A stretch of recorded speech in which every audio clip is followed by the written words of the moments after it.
우리 자리에서 일어나셔서 히브리서 1장 1절로 3절 말씀 함께 듣도록 하겠습니다.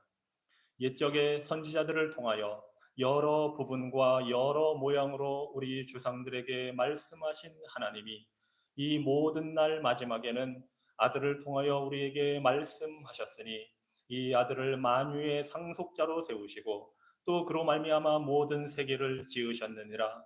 이는 하나님의 영광의 광채시요 그 본체의 형상이시라. 그의 능력의 말씀으로 만물을 붙드시며 죄를 정결하게 하는 일을 하시고 높은 곳에 계신 지극히 크신 이의 우편에 앉으셨느니라.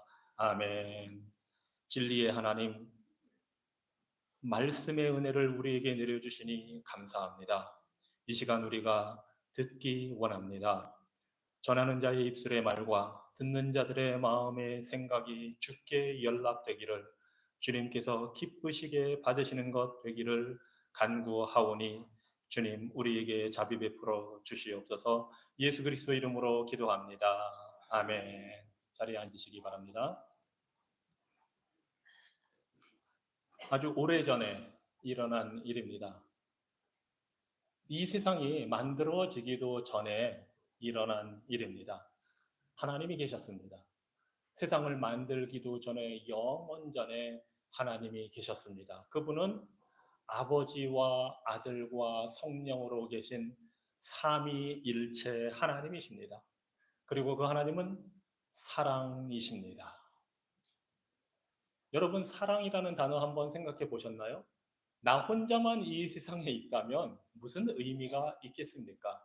사랑은 관계를 전제합니다. 누군가가 있어서 나의 사랑의 대상이 있어야 사랑이 성립이 되는 겁니다. 그래서 하나님이 사랑이시다 하셨을 때에는 그 한 분 하나님이 성부, 성자, 성령 삼위로 계시기 때문에 아버지와 아들과 성령이 서로 사랑하는 관계에 있기 때문에 우리 하나님은 사랑이시다 말을 할 수가 있는 겁니다. 우리 하나님은 영원 전에 사랑의 하나님이셨습니다. 아버지가 아들을 사랑하고 아들이 아버지를 사랑하는 풍성한 사랑의 관계에 계셨습니다. 그때 아버지가 이런 생각을 하셨습니다. 내가 이 사랑하는 아들에게 참 좋은 것을 주고 싶은데, 물론 우리의 사랑이 풍성하지만 내가 이 아들을 너무 사랑하니 아들에게 이 세상을 만들어서 물려주겠다 생각을 하셨습니다. 그리고 그 세상을 만드시고 사람을 만들 것도 다 생각을 하셨습니다.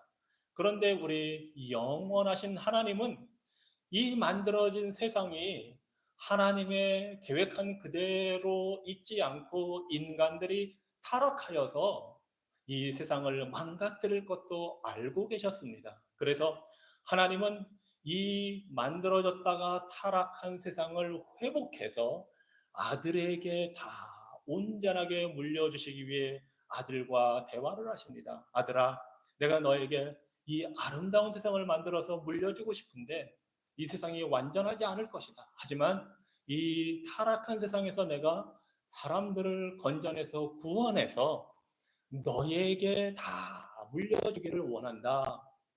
그런데 네가 할 일이 하나 있다. 바로 그 만들어진 세상, 타락한 세상, 멸망받을 세상에 가서 내가 택한 사람들을 네가 직접 구원해 내야 하는 일을 네가 해야 한다. 이 말씀을 듣고 아들 하나님이 아버지 하나님을 너무나 사랑하기 때문에 그 말씀을 듣고 동의합니다. 아버지께서 나를 이렇게 사랑하셔서 이 놀라운 계획을 창조하시고 구원하시는 계획을 세우셔서 저에게 말씀하시니 제가 기꺼이 하겠습니다. 이것이 바로 구속 언약이라고 하는 것입니다. 사실 우리 하나님은 이미 영원 전에 이 세상을 만들기도 전에 우리 인생들을 창조하시고 타락한 인생들을 구원하실 계획을 성부 하나님, 성자 하나님, 성령 하나님 사이에 세우시고 그 놀라운 계획을 펼치시기 위해 아들을 이 세상에 보내십니다. 그렇게 오신 분이 바로 예수 그리스도이십니다. 그런데 우리가 알다시피 예수 그리스도, Jesus Christ 할 때 그 그리스도, 크라이스트는 last name, 성이 아닙니다. 타이틀입니다. 호칭입니다. 예수님은 그 택한 백성을 저들의 죄에서 구원하겠다라는 뜻을 가진 이름으로 주셨지만 그리스도라는 이 명칭은 기름 부음을 받은 자, 구약에서 메시아, 히브리어로 메시아라고 하는 것을 신약에서 헬라어로 그리스도라고 표현하는 것이고, 이 내용은 기름을 부음을 받았다는 의미를 갖고 있습니다. 구약 시대에 보면 하나님께서 새 직분을 세우시는데 그들의 공통점은 다 하나님이 기름을 부어서 구별해서 택했다는 것을 보여주시고 직분자로서 역할을 하도록 하신다는 공통점이 있습니다. 그것이 바로 선지자, 제사장, 왕을 세울 때, 이 직분자들을 세울 때에 기름을 부어서 메시아다 표현하고 신약에서는 그리스도라고 말하는데, 바로 이 땅에 하나님의 아들이 오셨을 때 주신 이름이 예수이고 그 명칭이 바로 그리스도, 기름 부음 받은 자다 하고 알려주시는 것입니다.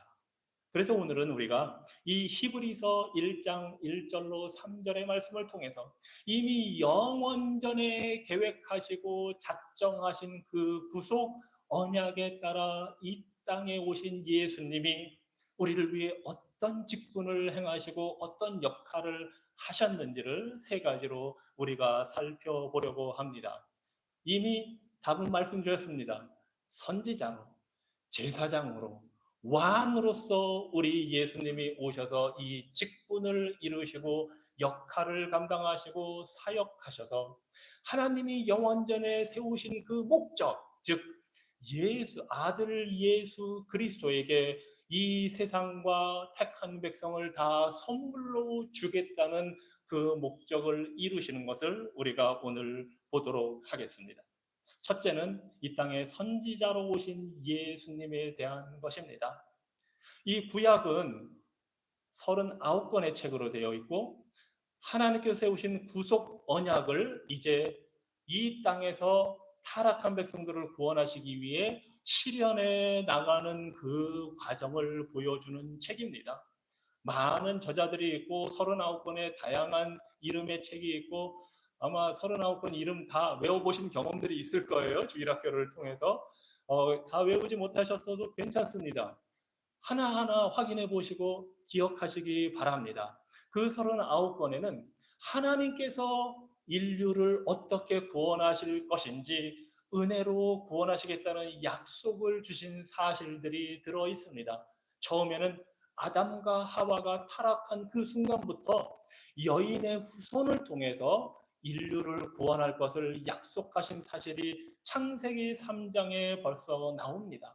그리고 그 약속에 따라서 이 지구를 홍수 심판에서 건져내신 그 하나님이 노아와 맺으신 그 은혜의 구원의 언약을 또 보여주시고 이제는 아브라함이라는 이스라엘 민족의 조상으로 세울 자를 하나님이 택하셔서 아브라함과 은혜로 구속의 언약을 구원의 언약을 맺으신 사실이 창세기에 펼쳐집니다.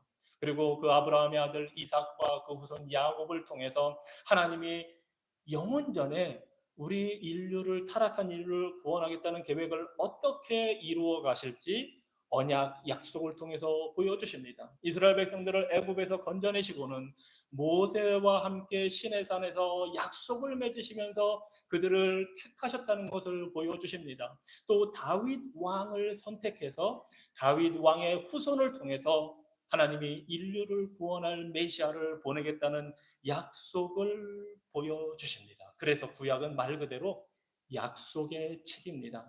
다양한 시간에 다양한 선지자를 통해서 하나님께서 알려주신 약속의 책이 바로 구약입니다. 메시아를 보내겠다는 약속 언약의 책이 이 구약입니다. 자, 그렇다면 예수님께서는 어떻게 선지자로서 사명을 감당하셨는가 하는 것입니다.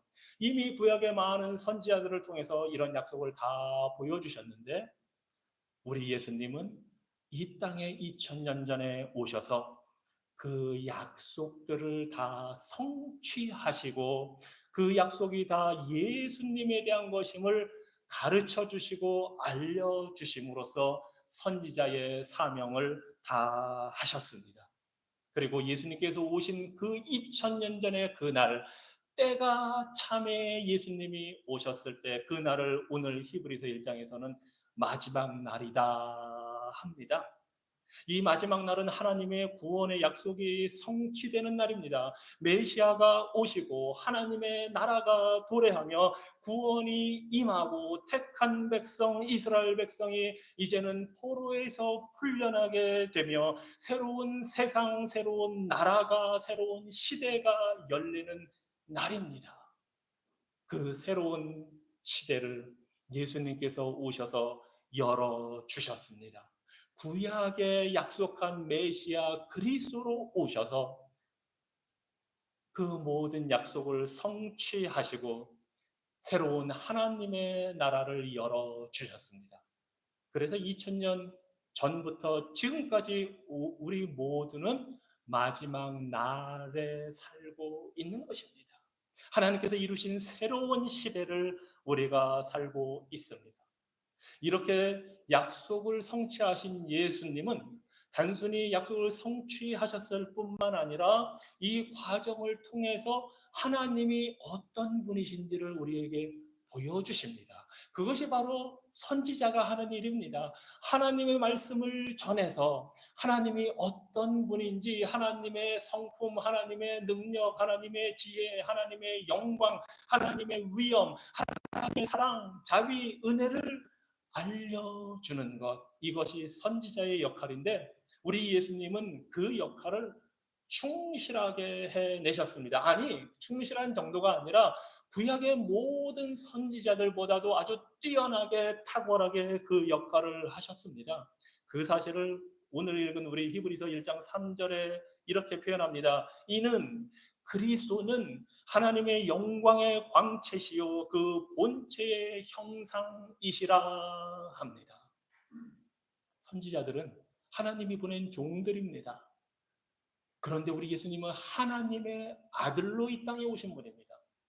종이 들려주는 것과 아들이 들려주는 것은 차이가 날 수밖에 없습니다. 우리 아들, 하나님의 아들 예수님은 하나님의 영광을 그대로 비춰주시는 하나님이시기 때문입니다. 우리 아들 예수님은 하나님의 그 존재의 본체를 그대로 판박이처럼 딱 보여주시는 그런 위대한 하나님의 아들이십니다.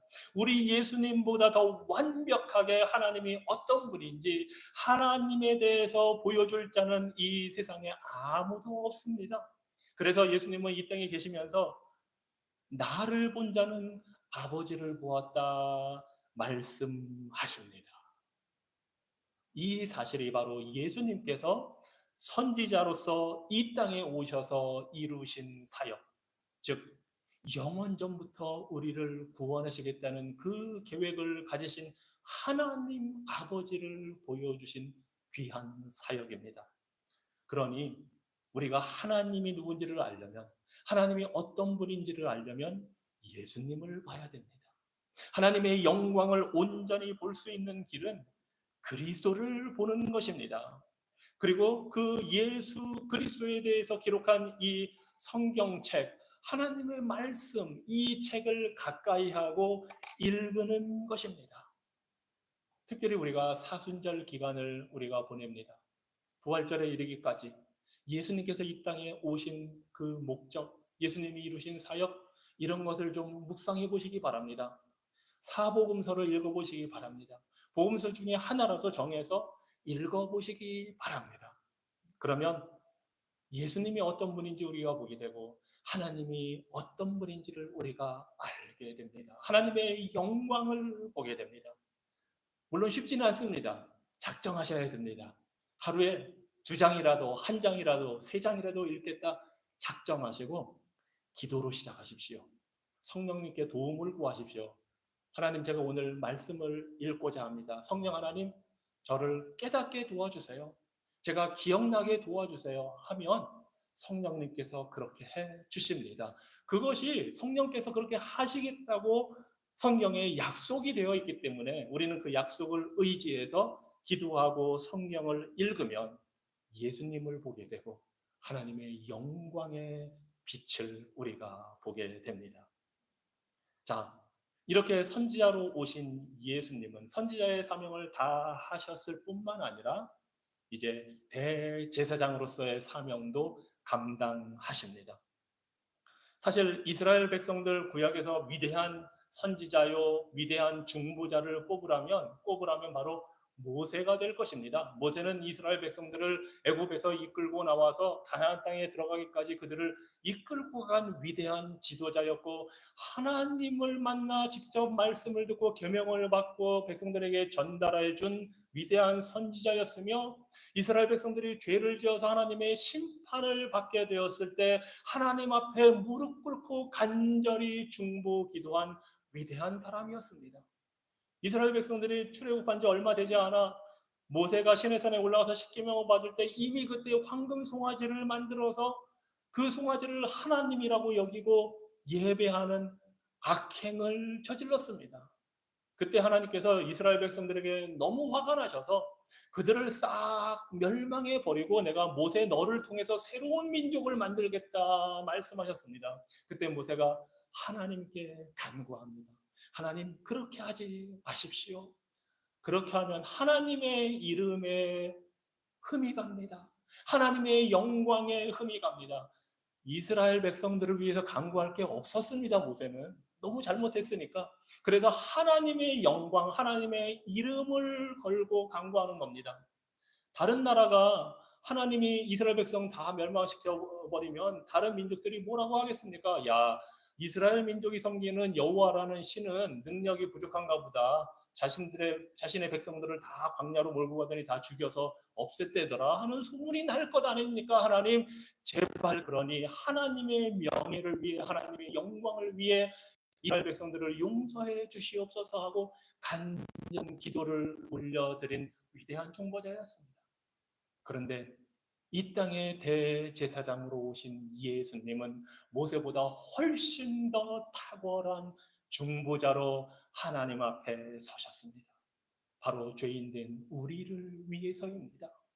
우리 모두는 이스라엘 백성들보다 더 나은 것이 하나도 없는 자들입니다. 아니 우리는 애초에 유대 민족도 아니었고 택함을 받은 민족도 아니었습니다. 다 이방인들 아니었습니까? 하나님을 알지도 못하고 하나님을 섬기지도 않는 그런 이방인들이었는데 이런 우리를 위해 예수 그리스도께서 오셔서 중보자로 하나님 앞에 서셨습니다. 구약 시대에는 죄를 하나님 앞에 해결받기 위해서 제사를 드려야만 했습니다. 그리고 그 제사 드리는 일을 맡아 담당하는 사람들이 바로 제사장들입니다. 하나님께서 아주 구체적으로 어떻게 해야 될지 다 가르쳐 주시고 그러면 제사장들은 아침부터 밤낮으로 백성들을 위해 제사를 드립니다. 하루에 아침에 9시, 오후 3시에 2번씩 제사를 드려야 합니다. 절기마다 드려야 합니다. 안식일이 제7일 안식일이 되면 제7일째에는 훨씬 더 많은 제사를 번제, 화목제, 속죄제, 속건제 뭐 정말 많은 제사를 백성들을 위해서 드려야 합니다. 한 번도 쉴 틈이 없습니다. 그 정도로 죄의 문제가 이스라엘 백성들에게 심각하고 우리 인류에게 심각하기 때문입니다. 그리고 구약 시대의 그 제사 제도의 단점은 죄인된 인간들이 제사장으로 제사를 드린다는 겁니다. 얼마나 불안전합니까? 더군다나 동물을 잡아드려야 됩니다. 동물의 피 그것이 인간의 생명을 어떻게 살려줄 수가 있습니까? 이렇게 불안전하게 그래서 매일매일 드려야 하는 제사를 우리 예수님은 2000년 전에 오셔서 직접 대제사장이 되어서 우리 모든 인류를 위하여 단번에 하나님 앞에 제사를 드렸습니다. 십자가에서 예수 그리스도는 가장 흠없고 가장 완벽한 제물을 하나님 앞에 올려드렸습니다. 그 제물이 바로 예수 그리스도 본인이십니다. 이 세상에는 완전한 재물이 없기 때문에 동물의 필요는 가당치도 않고 모든 인간은 죄를 지었기 때문에 예수님이 제사장이 돼서 오셨는데 재물을 바쳐야 하는데 그 재물이 없으니 영원전에 하나님 아버지와 구속 언약을 맺으신 그대로 자신의 몸을 십자가에서 쪼개어 하나님 앞에 올려드렸습니다.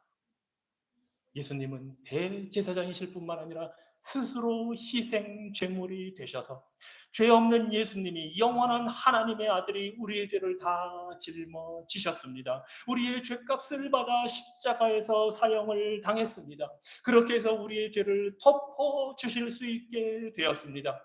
그렇게 의로우신 분이 우리의 죄를 짊어지실 때에 대신에 당신의 그 죄 없는 완벽함, 죽기까지 순종하는 의로움을 우리에게, 믿는 자들에게 덮어 씌워 주셨습니다. 그래서 우리는 예수님의 이 대제사장으로서의 사역 직분으로 인해서 정결한 자들이 되었습니다. 이 사실을 갈라디아서 3장 27절에서 이렇게 표현을 합니다. 누구든지 그리스도와 합하기 위하여 세례를 받은 자는 그리스도로 옷 입었느니라.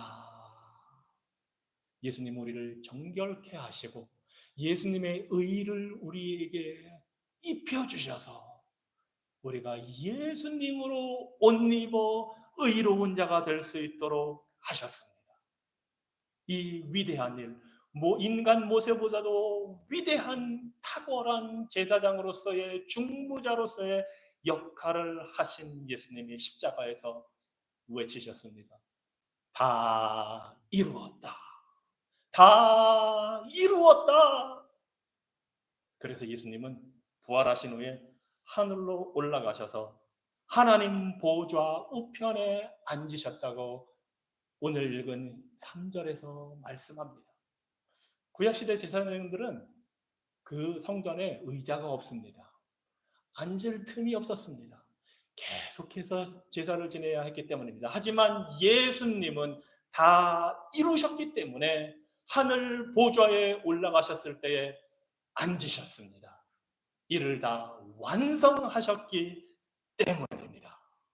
그리고 그 하늘 보좌에 앉으셨다는 것은 대제사장으로서의 역할을 완수하셨을 뿐만 아니라 이제 예수님이 왕으로서 하늘 보좌에 하나님 보좌 우편에 앉으셨다는 것을 보여주십니다. 예수님은 왕이십니다. 이 땅에서 낮아지신 하나님의 아들이 십자가 죽음과 부활을 통해 하늘나라의 왕으로 하나님의 보좌 우편에 계십니다. 오른편이라는 것은 능력과 보호와 승리를 의미합니다. 지금 우리 예수 그리스도는 하나님의 오른편에서 우주의 왕으로서 다윗의 메시아로서 통치하고 계십니다. 그래서 사도행전 2장 36절에서 이렇게 말씀하십니다. 그런즉 이스라엘 온 집은 확실히 알지니 너희가 십자가에 못 박은 이 예수를 하나님이 주와 그리스도가 되게 하셨느니라. 하나님 아버지가 아들 예수 그리스도를 주 왕이 되게 하여 주셨습니다. 그런데 이 사실은 아까 제가 서두에 말씀드린 대로 이미 영원전의 창조 이전에 결정된 일입니다.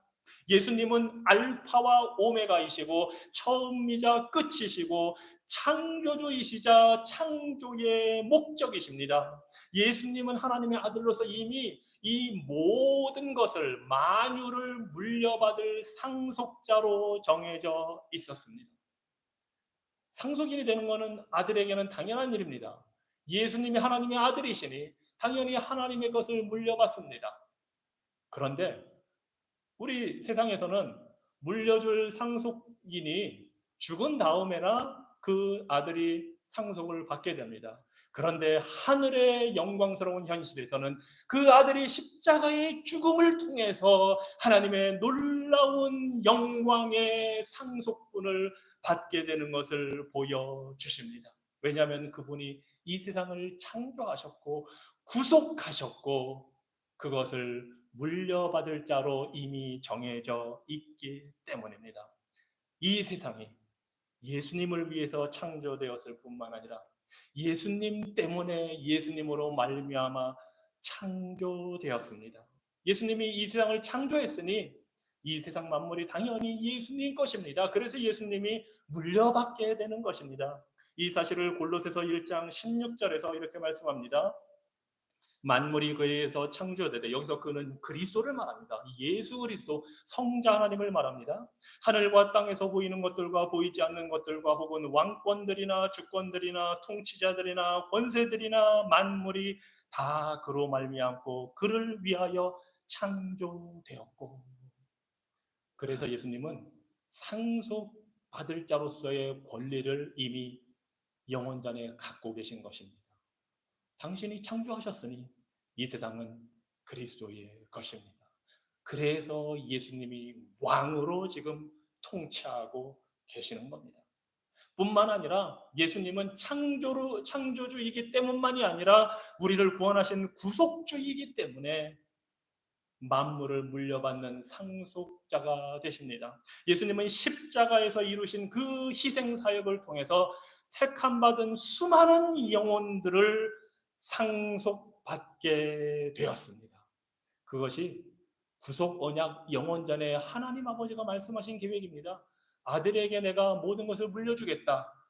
타락한 인간을 구원해서 네가 내려가서 십자가에서 죽음으로 그들을 구원하게 될 텐데 내가 그들을 너의 신부로 너에게 선물로 주겠다 하셨기 때문에 예수님이 우리 모두를 그리스도의 몸된 교회로 받아들이시고 예수 그리스도의 신부로 우리를 받아들이시고 물려받게 되는 것입니다. 그래서 예수님이 만물을 상속받으실 때 우리도 그 상속 대상이 됩니다. 우리가 예수님의 것이 되는 것입니다. 이것이 우리가 구원받은 궁극적인 목적입니다. 하나님의 아들은 택한 백성을 구원하여 신부로 맞아들여 천국으로 인도하시는 그러한 위대한 분이십니다. 그래서 우리는 예수 그리스도의 신부요 고귀한 존재, 아름다운 보물이 되는 것입니다. 예수님 때문에 우리가 구원받은 자들은 우주보다도 더한 위대한 가치를 가지게 되는 것입니다. 그뿐만이 아니라 사도 바울은 우리가 하나님의 상속자 그리스도와 또한 함께한 상속자라고 합니다. 참 오묘합니다.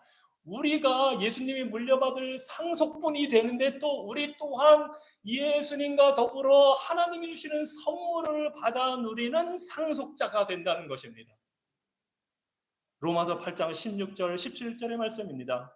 성령이 친히 우리의 영과 더불어 우리가 하나님의 자녀인 것을 증언하시나니 자녀이면 또한 상속자 곧 하나님의 상속자요 그리스도와 함께한 상속자니. 예수 그리스도가 하나님의 아들로서 상속을 받으시는 것처럼 우리가 성령으로 인해 거듭나 예수님을 믿음으로 하나님의 자녀가 되었기 때문에 우리도 예수님과 더불어 상속자가 되는 것입니다. 그리스도가 모든 것의 상속자 되기 때문에 우리도 모든 것을 물려받게 됩니다. 그러니 이 상속자와 결혼하십시오. 그러면 여러분은 모든 것을 얻게 되는 것입니다. 그런데 안타깝게도 많은 경우에 예수님을 믿는다 하면서 우리는 예수님의 구속 사역을 감사해야 하지만 예수님의 가르침을 감사해야 하지만 예수님께서 우리의 왕 되신다는 이 사실을 우리가 진정으로 받아들이는 경우가 별로 없습니다. 안타깝습니다. 예수님을 내가 구원받는 데 필요한 도구로 생각을 하지 예수님을 마땅히 우리가 왕으로 모셔야 하는 대상으로는 생각하지 않는 경우가 너무나 많습니다. 예수님을 믿는다는 것은 신앙생활을 한다는 것은 예수님을 왕으로 구주로 구원자와 주인, 왕으로 섬긴다는 것입니다. 지금 예수님은 하나님 우편에서 교회와 신자들 위해 왕으로 다스리고 계십니다. 왕이신 예수 그리스도의 백성은 그의 택한 자들, 교회에 있는 자들, 그리스도인들입니다. 모든 관심이 우리를 향해 있습니다. 아니, 어느 나라의 통치자가 다른 나라 사람을 먼저 대하겠습니까? 자신이 다스리는 나라의 백성을 우선시하는 것이 당연합니다. 물론 우리 예수 그리스도는 모든 만물을 지으셨기 때문에 자연 만물의 왕이시고 우주의 왕이시고 모든 나라와 민족과 열방의 창조주이시며 통치자이십니다. 하지만 그의 관심은 우리 택한 백성들을 향해 백성들이 최우선으로 서 있습니다. 그러니 우리가 이 세상에서 일어나는 일들로 낙심하거나 좌절하거나 할 필요가 없습니다. 예수님은 우리가 사는 미국이나 한국보다도 훨씬 더 큰 권리를 우리에게 행사하시는 왕이십니다. 사실 이 세상 모든 나라들 위에 그리스도가 계십니다. 모든 왕과 통치자가 푸틴이든 트럼프이든 젤렌스키이든 시진핑이든 그 모두가 예수님께 절하게 될 것입니다. 그러니 그러한 예수님의 왕권을 무시하는 것은 단순히 우리의 재산과 생명을 위태롭게 하는 것이 아니라 우리의 영혼을 영원한 멸망에 빠뜨리게 되는 것입니다. 우리 위대하신 왕이신 예수님은 또한 이 세상을 붙들고 유지하고 계십니다. 통치자이시면서 그분은 이 세상을 유지하고 계신 분입니다. 능력의 말씀으로 이 모든 만물을 붙들고 계신 분입니다. 모든 것을 정해진 질서대로 하나님의 구원의 그 언약이 끝까지 이루어지도록 이끌어 가시는 말씀의 능력으로 그러한 역할을 하시는 위대한 통치자이십니다. 그분이 모든 나라와 민족을 다스리고 계시고 특별히 택한 백성, 구원받은 교회를 위해 이 세상을 유지하고 계십니다. 그리고 정한 때가 되면 그분은 하늘 보좌에서 내려오셔서 흰 말을 타고 정복자로 다시 오실 것입니다.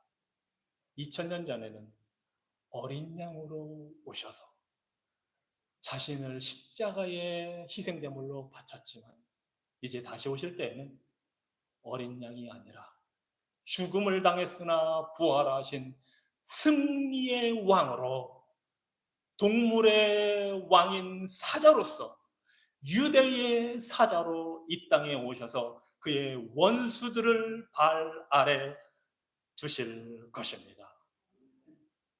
그분은 그때까지 하늘나라에서 택한 백성을 위해 기도하고 계십니다.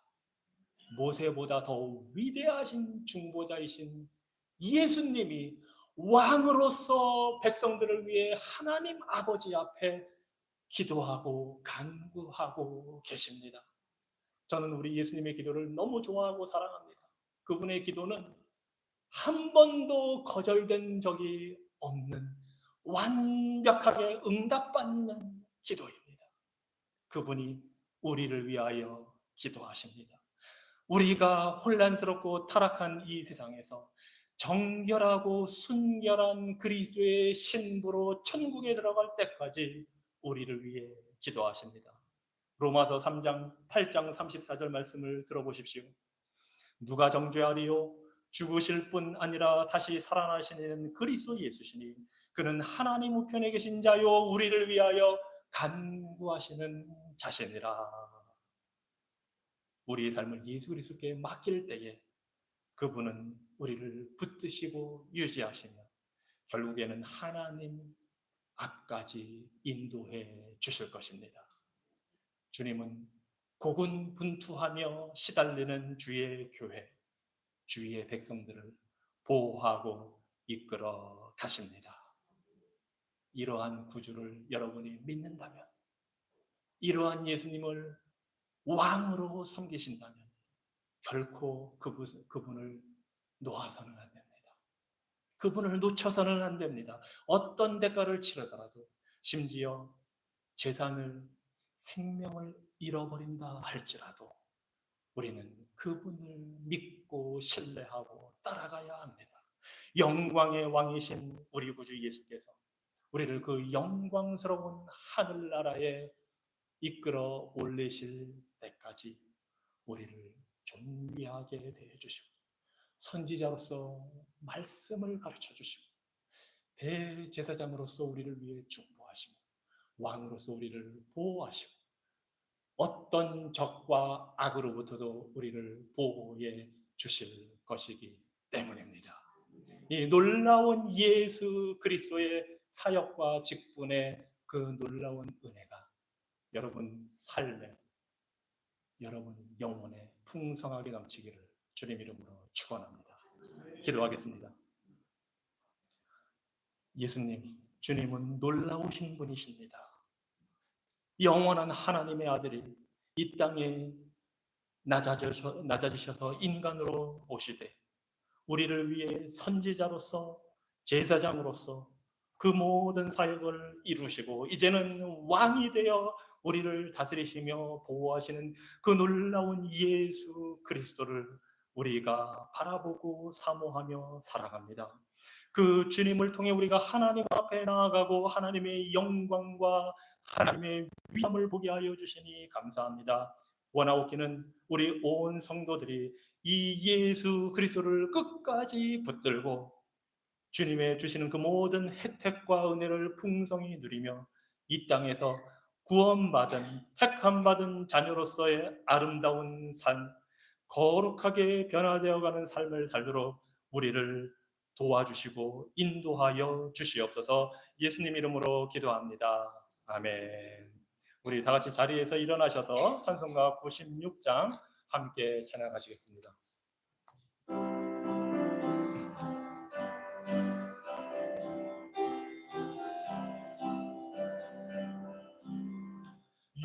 예수님은 누구신가? 오는 자의 위로와 없는 자의 풍성이며 천한 자의 높음과 잡힌 자의 노임되고 우리 기쁨 대신에 예수님은 누구신가?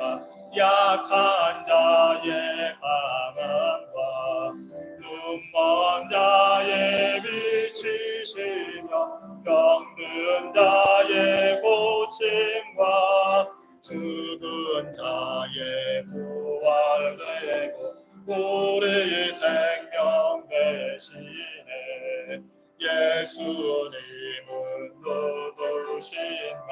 추한 자의 정함과 죽을 자의 생명이며 죄인들의 중보와 멸망 자의 구원되고 우리 평화 되시는 예수님은 누구신가? 온 교회의 머리와 온 세상의 구주시며 모든 왕의 왕이요 아멘 심판하신 주님 되게 우리 영광 되시네. 여호와는 내게 복을 주시고 너를 지키시기를 원하며 여호와는 그의 얼굴을 내게 비추사 은혜 베푸시기를 원하며 여호와는 그 얼굴을 내게로 향하여 드사 평강 주시기를 원하노라. 아멘.